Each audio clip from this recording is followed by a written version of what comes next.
Hi, everyone. I'm Fran Strickland, and welcome to Tapped In with Verolead Biz Solutions.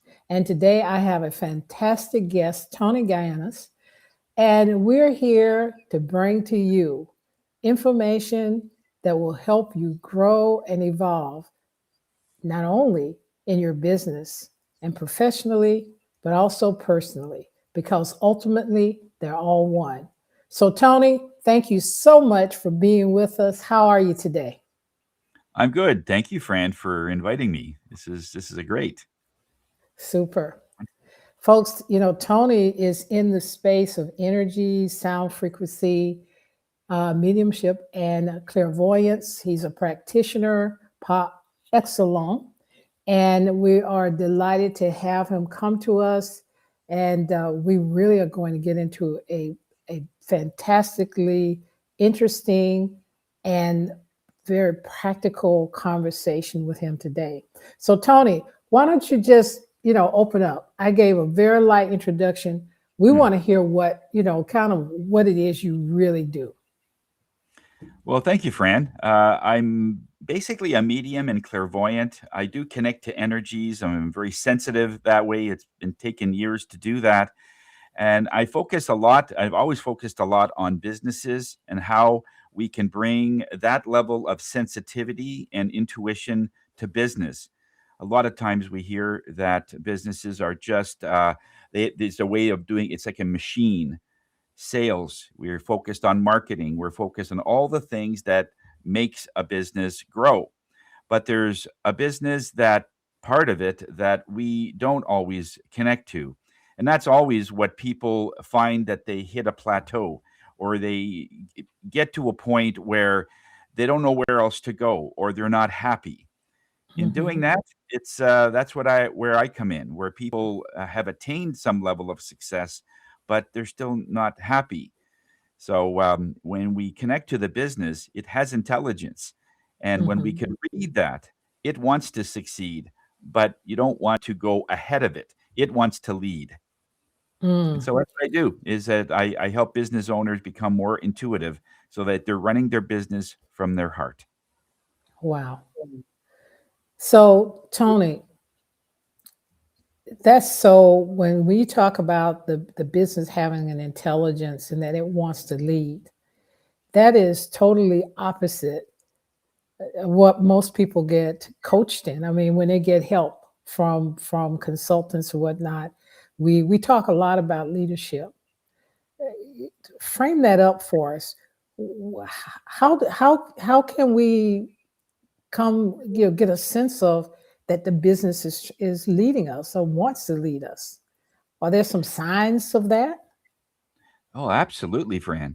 I mean, when a person goes to a coach, and that is still very necessary because you still have to culminate everything in the workings of the business to make it run. To make a car run, you still have to get it tuned up. You still have to keep it clean. There's so many things to do with something that's working. However, where it's going and why it's going there, the coach can't always they might ask the question of what is your why and look at the deeper part of you. At least the good coaches will want you to go deeper into yourself because that's really why you're doing your business. What made you start this business in the first place? You saw a niche, but it's not only money that people are going for. And if it is, that they'll find very soon after that it's more than just the sales and the marketing and everything. But it's the coaching is one part that we need to look at. But when we can feel what our business wants us to do, we'll ask questions like, should we get into another SKU or another market, or should we have another location? When people ask me that, the first thing I say is, what are you feeling?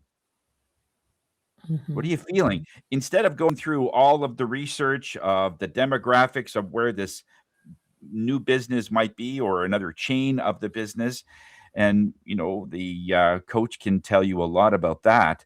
But what are you feeling? Do you need to feel that you're moving forward? And most times people are saying, I think it's kind of soon.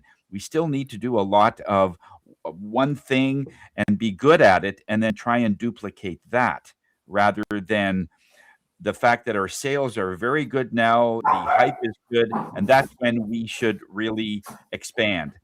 So Mhm. coaches will tell you how to do it, but it's your heart that will tell you whether it's the right time, and that's where we figure that in. But Mhm. it's a balance. It's a balancing. Mm, mm. So forgive me, Tony, that we have the little ones that's talking a little bit. So I'm going to just hold us just a moment. Let me get them quiet, and we'll come right Okay, back. okay, no problem. Okay. So now, Tony, you're talking about people need to feel what the business is telling them. But now that feeling is unique. What do you say to people when they say something like, okay, well, that sounds good, but I don't even know how that feels? What do you Well, say? one of the things that people are feeling is one of two things. If their head is doing the feeling, usually they'll feel this sense of excitement that this is what I really would love to do because it's all coming from the head.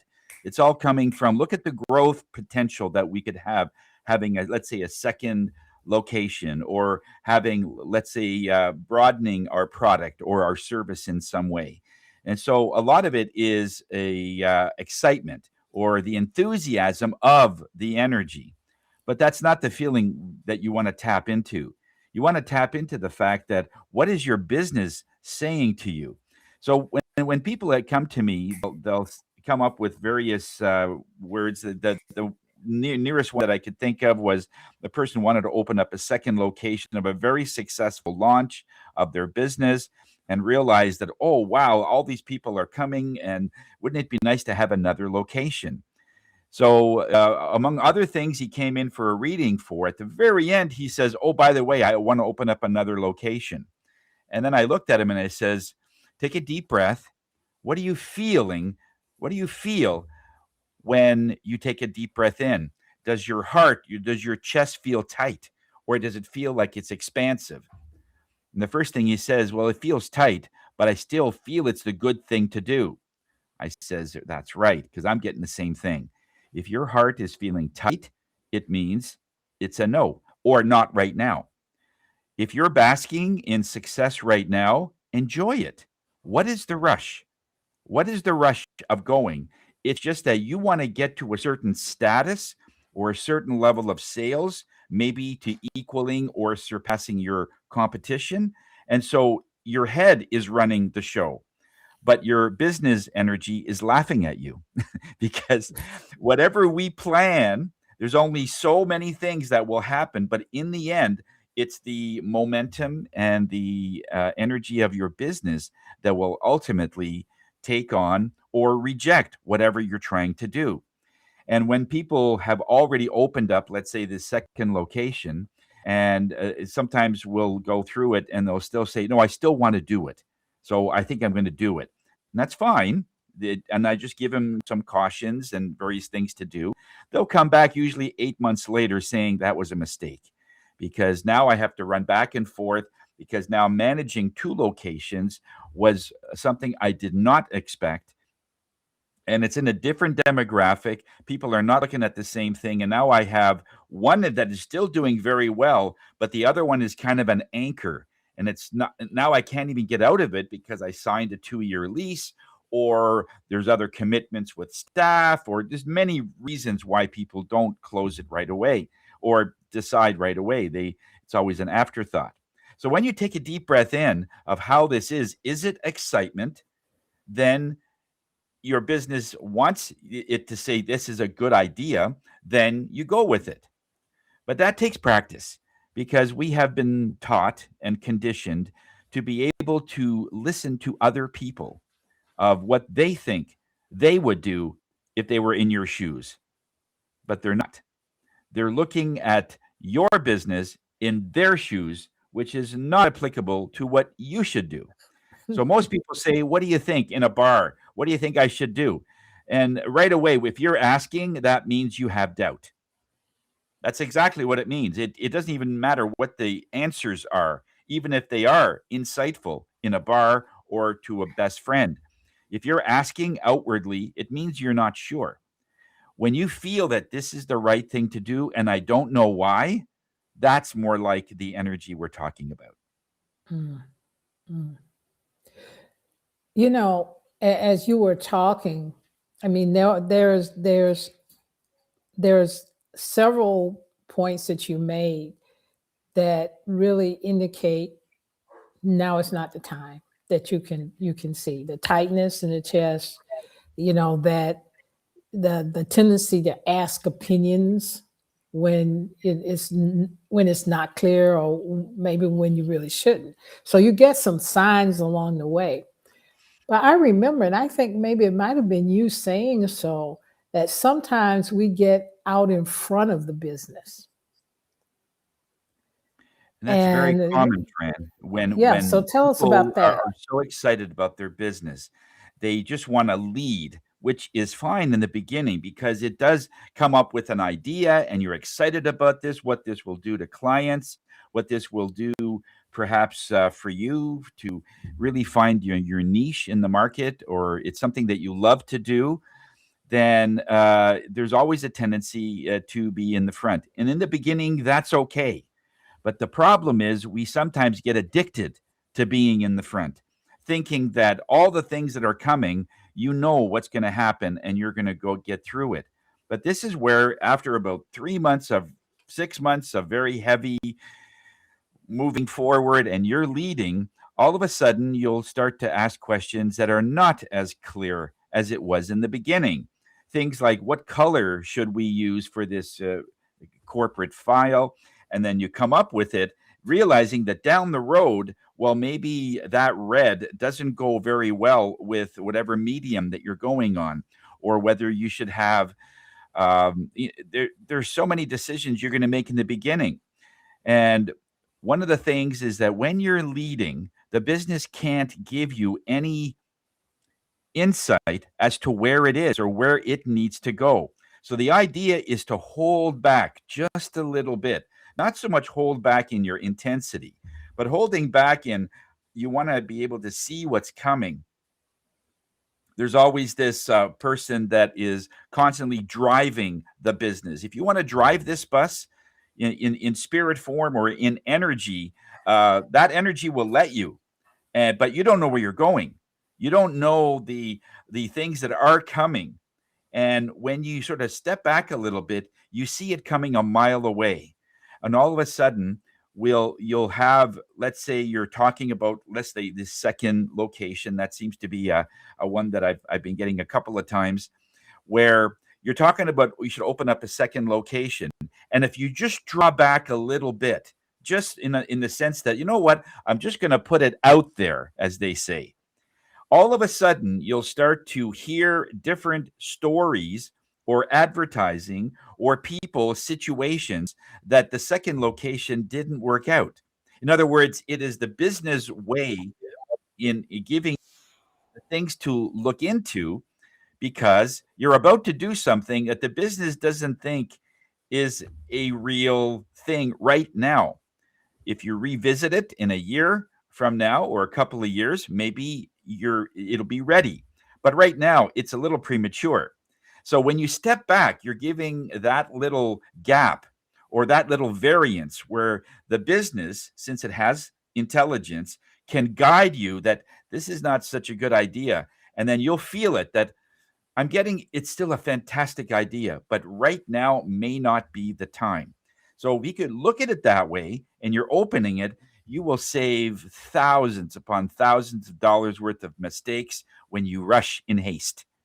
Mm, And that's mm, what you're doing. You just sort of leave it back a little bit. This way your expenses can adjust, your your psyche can adjust, and at the same time, you can enjoy the sales that your present location is doing. If you're online, then just stay there for a while. Enjoy the success. Realize that this is great. And then you put it out there that what is my next move? And if you don't get anything, then you just keep going. But you're always one step behind what the business sort of wants to do. Owners that do that, I mean, they could call it insight or epiphanies or all these things that come up. You'll dream about something, and that gives you, oh, yeah, I never thought about that. You wake up in the morning, jot it down right away. And again, it's a way that your business is communicating with you. And if you have a very harmonious home, you got a very harmonious office, and your intentions are right, the business really does want you to prosper. There is a prosperity thing. But sometimes we get so excited is that we get rushed, enthusiastic to the point where we're not listening to anybody. We're not listening to anything. We just want to do it because it's in our head. That we have to be careful of, Mm. because in the end, it'll be something that you will take the brunt of because the business didn't have the chance to tell you otherwise. Wow. Okay. So what did I hear? I heard that just because the business is saying not now, not now, the time is not now, we can enjoy. We should take the time and enjoy Yeah. where we are. So there's this element of being present in the now, letting go, detaching from some outcome that we might have had circling in our brain cells, and the element of realizing, or even maybe asking oneself, am I listening to anyone? If I am the sole producer of idea, insights, concepts, and executor of all of them without any input, then I might be in a dangerous place. Yeah. Ah, okay. This is right. This is why good owners will talk to their staff. They'll say, we're thinking of opening up a second location. What do you think? Well, how does that going to work with the trucking? How is that is going to work with who's going to run it? How is that going to work with whatever system that? Oh, gee, I never thought of those things, because they're in the working space. Use your staff, use your coach to be able to say, it's great to have the idea, but you got to logistically run this thing. And more than likely, if it's in another location or if you're getting someone else to do it, it doesn't always be a good idea when you have a person in mind, like a brother in law or some member of the family that says, oh, he's good at accounting. I'll let him run it. And then you already have a person on a location that isn't even established. What happens if that person says, no, I'm bored, I'm leaving? All of us, you know what I mean? Like all of a Mhm. sudden, you had the titles already picked out, but not the idea in the first place whether or not you should do it. Hmm. So when you are open to listening, that's what many coaches say. Be open to what everyone is saying to you. But all I'm doing is adding the level of intuition from your business. Your business is insightful. We just got to be quiet and feel what that insight is. And this is what we do. There's so many ways to enhance that sensitivity, but it's sometimes in a way that sometimes business people aren't really open for, like yoga, like meditation, like listening to different types of music from all over the world, including frequencies, the 528 frequencies, the 432, listening to different frequencies and elevating your vibration so that you can sensitively feel what your business is trying to say. But many people don't listen. They don't even hear it. Even if they are quiet, they don't hear it. So there are ways to make that better. Mm. Okay, so let's go there, because a lot of clients that, and a lot of people that I'm associated with, that there's two things happening. Clearly, they want their business to be profitable. They want to have more sales. They want to have high quality clients. All of that contributes to their success.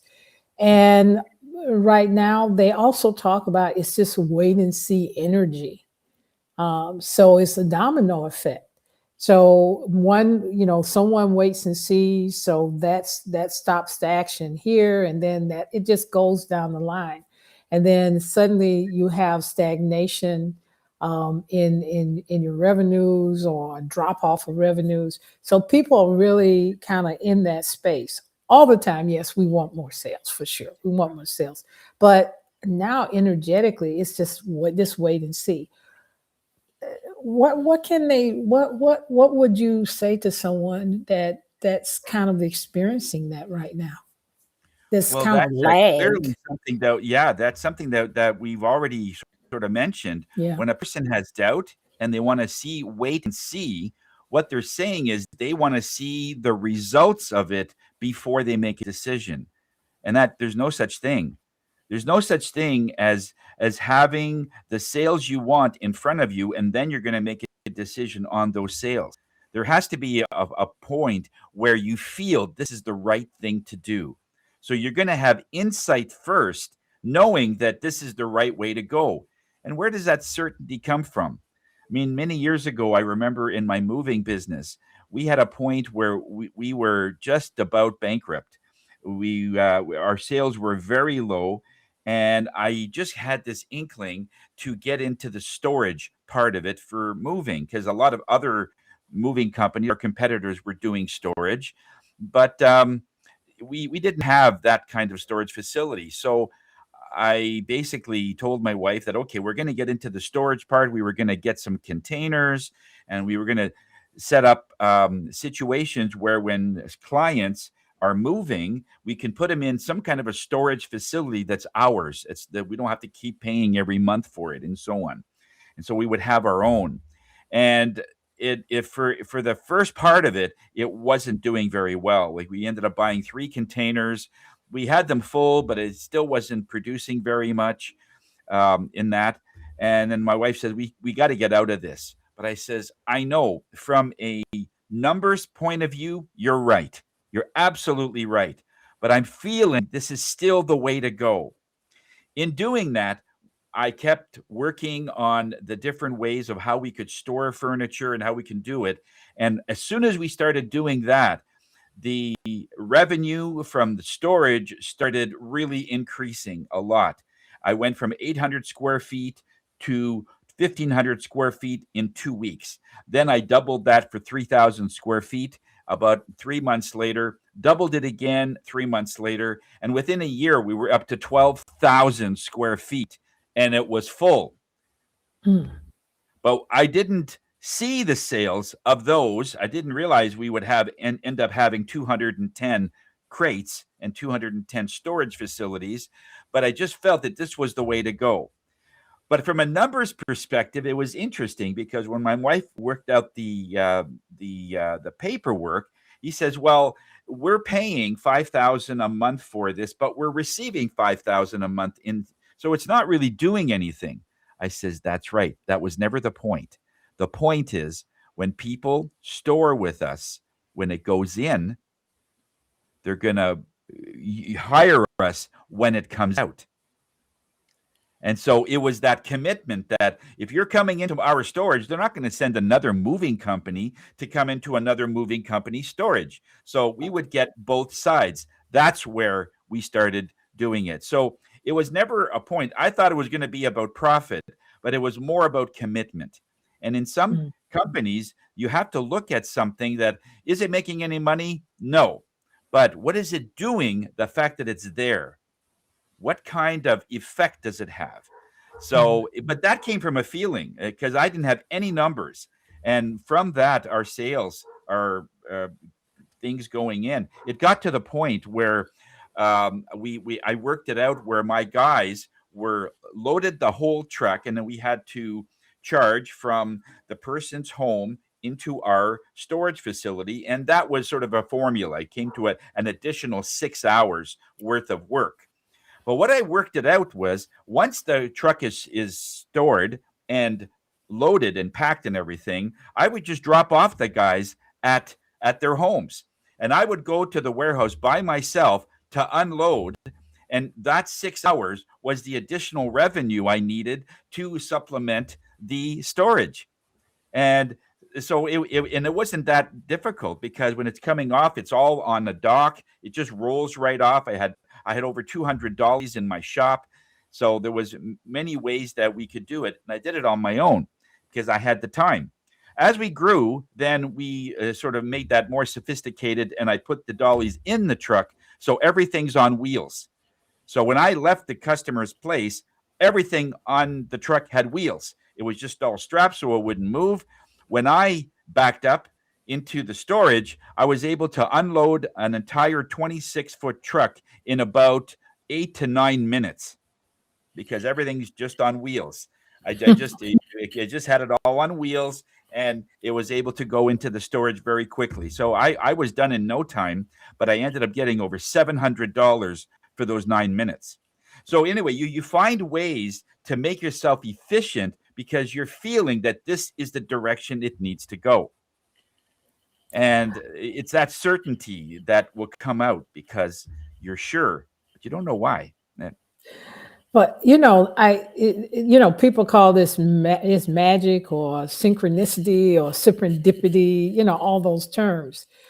But I just got the sensation, and this is me feeling into it, and I'm not playing, folks, that as you were talking about, because you talked about commitment,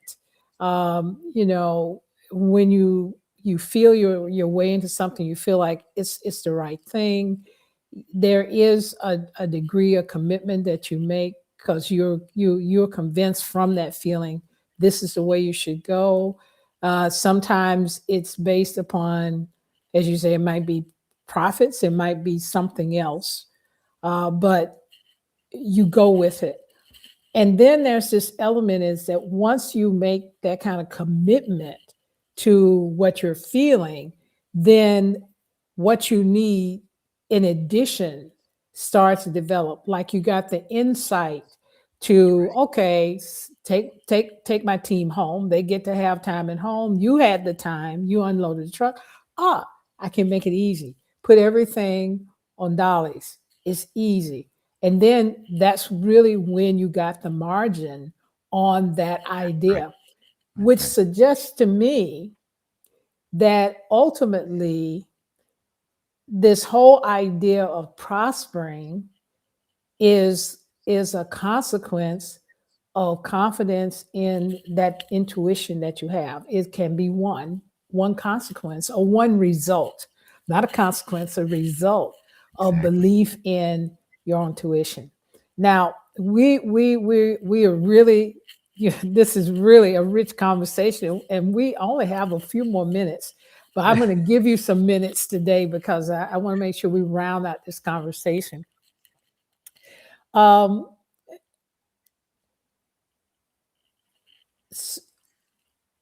think that one element that's so important is that people's lives, they're not two lives. There's not your work or your business life and your life at home. That ultimately the two run together. Before we go, and as a matter of a big insight that you want to share with our guests today, what insight can you share with them to help them bring together those two elements into one for an ultimate overall impact on the quality of life, period? Well, the first thing we have to do is we have to stop talking about a work and personal work life being separate, because you can't take yourself to work and still be a personal person, but you can. The problem is that when people bring their work home, they are switching to a business mentality while they're home, where they should be playing with their kids or doing things with their kids. But people think, well, you have to do work, but the thing is, that is the whole work. There's so many times where I'll play with my children, and then I'll get a business idea because where we're doing something while I'm doing it. So I'm one person. You are Mhm. a multi-dimensional, authentic person. And if you are the type of person that you are in your private time, private moments, the same as out in public, there's no difference. When people see you, they're not seeing two sides. And sometimes people will hear of other people that I didn't know that they were into all these other things because they had that separation. But the thing is, to work on yourself is the biggest thing, is to find ways to be able to heighten your happiness, find ways to be able to make yourself more available to everyone, not just your clients, but to be able to constantly look at eating healthy foods, looking at uh, the deeper part of you. There's more to you than what you see in the mirror. You're from an energy perspective, it's very small compared to who you really are. You're much more expansive. And when you can identify as that, then you could bring your personal and your business together and it's the same thing. Realizing that your home and your business are an expression of you. The only thing we need to do is manage the what is it, the overworking. If you're overworking, it means you're doubting your sales. If you're at home too much, it means that you don't think you're going to be successful at work.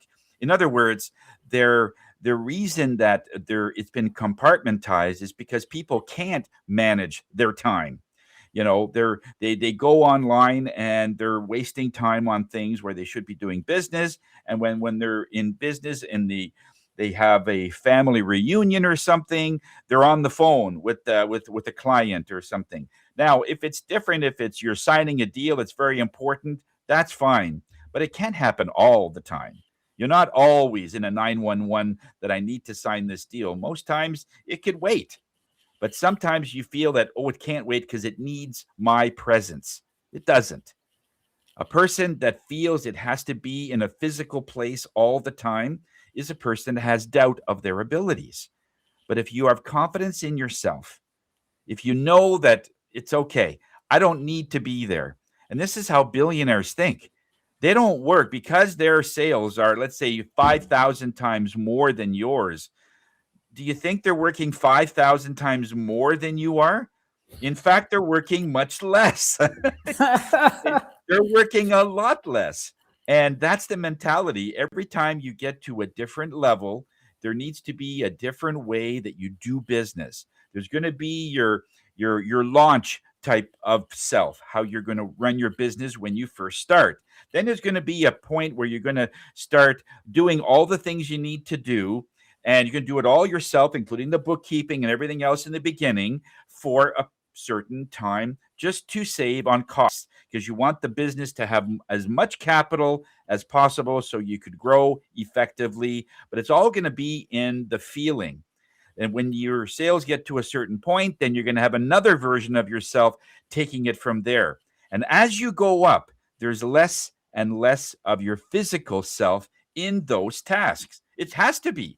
You can't keep running in the mailroom if you're a CEO. Somebody has to take care of that.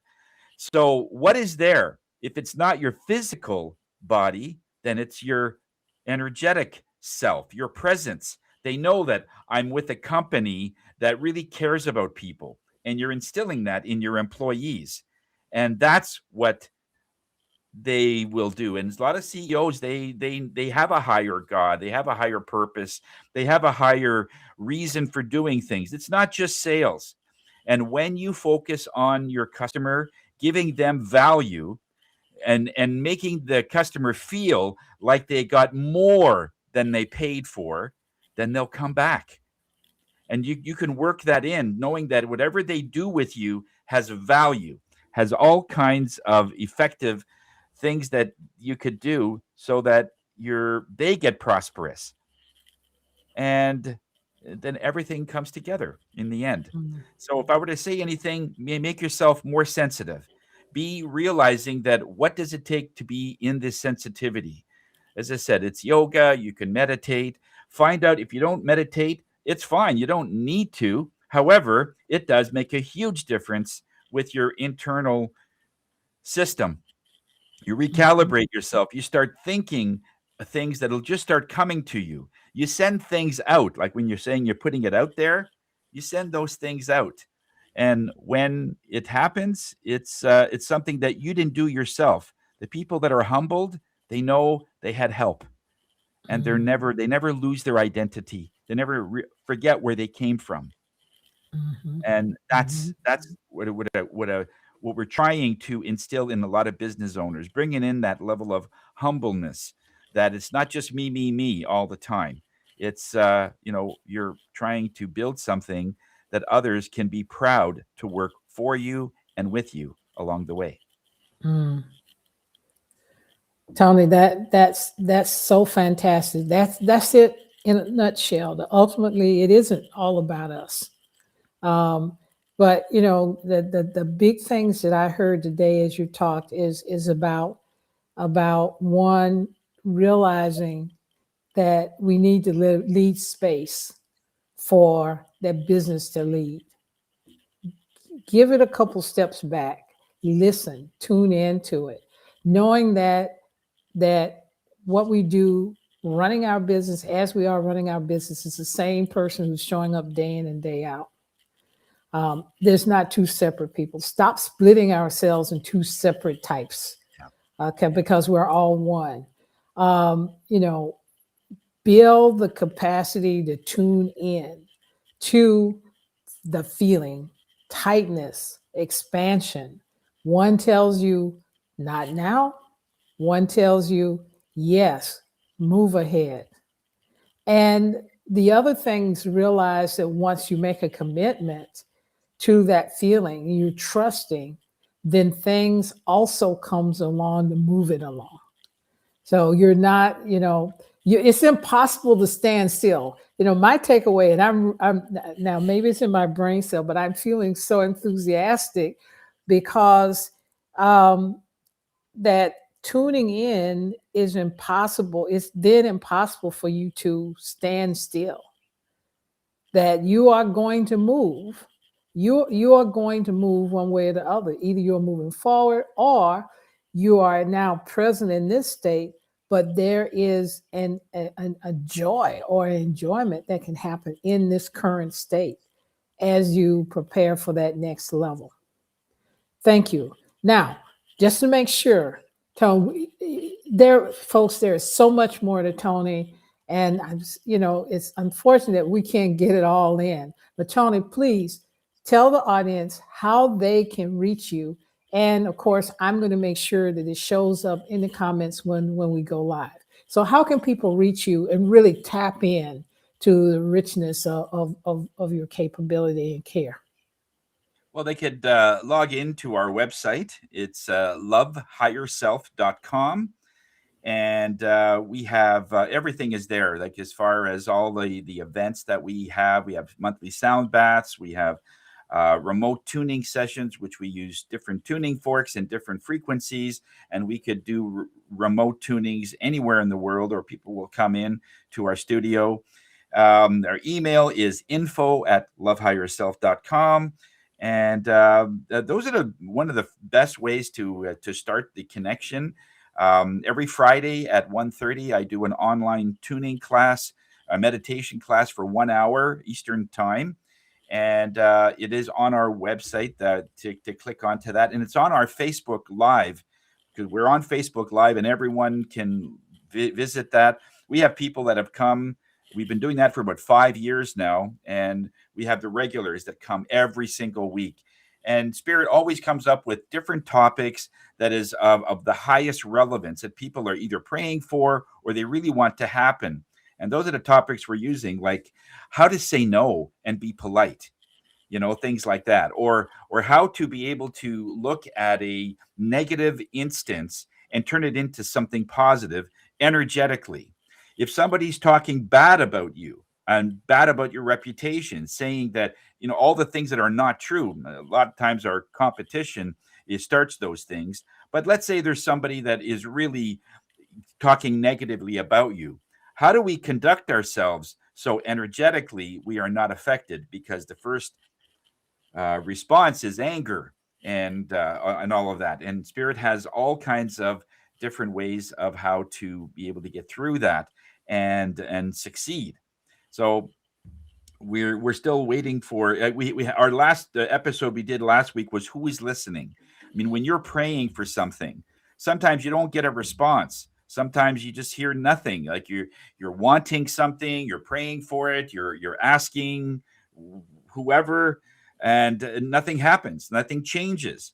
So we had a one and a two-part class on that one, on why sometimes there is no reaction, that there is no response. And many times it's the fact that it's the way you're saying it. In other words, if you want something just for the sake of wanting it, but it's not intense enough, you won't get an answer. The ether, the energies that are listening, they don't hear your words, they feel your words. Everything works in light. Everything works in frequency. So if you're just saying what you want, but there's no emotion behind it, it's like it never went out. There has to be something. I need this because it would be great for my family. I'll be able to work with my clients a little better, give them a better experience, and so on. And so that gives you a higher way of looking at things. But we have all kinds of things that way. But that's on our website. And yeah, I'm looking forward to doing that. And just as a little incentive, little treat for your audience, Fran, anybody who has heard this podcast or have seen the podcast on LinkedIn and YouTube and so on, if you want to come to our sound bath, we will give you a ticket.